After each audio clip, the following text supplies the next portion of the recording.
Exercise number 8.1, question number 37. 3 plus 5 plus 7 plus so on 2n plus 5 equals to n plus 2, n plus 4 for integral values of n greater than equal to minus 1.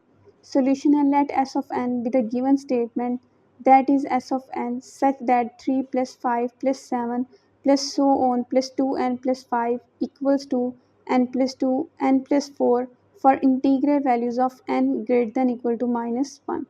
Condition 1 है जब n हम रखें -1.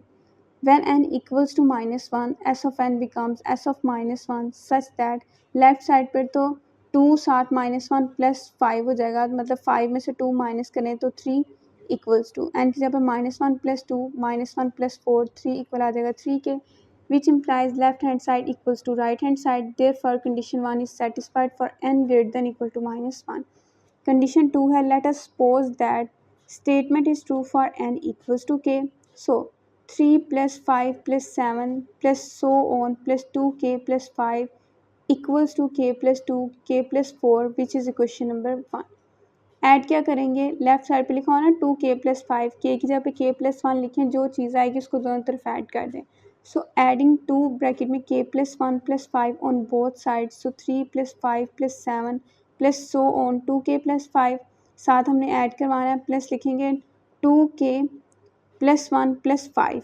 इसको हम 2k plus 7 भी लिख सकते हैं, क्योंकि 2 को अंदर मल्टीप्लाई कराएं तो 2 plus 5 7 ही हो जाता है ना, equals to k plus 2 k plus 4 plus 2k plus 7 equals to k plus 2 और k plus 4 को मल्टीप्लाई करवाएं, k को k से मल्टीप्लाई करवाएं, k स्क्वायर प्लस k को 4 से 4k plus 2k plus 2 4 are 8 plus 2k plus 7 which is equal to k square. 4k 2k तीनों add करके हो गए प्लस 8k प्लस 8 और 7 को ऐड करें 15, फैक्टर्स बनाएंगे तो equals to k square plus 5k plus 3k plus 15 equals to. अब यहाँ से कॉमन वगैरह निकाल के k plus 5 k plus 3 factors बन जाएंगे.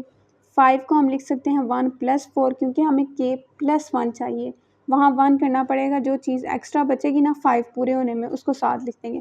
जैसे 1 तो लिख लिया, अब 1 में कितने नंबर और ऐड करें तो 5 बनता है, 4 ऐड करें तो हम लिखेंगे k plus 1 bar plus 4.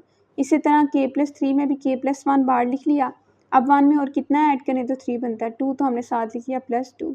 Condition 2 is satisfied, thus s of k plus 1 is true when s of k is true. Hence s of n is true for integral values of n greater than equal to -1.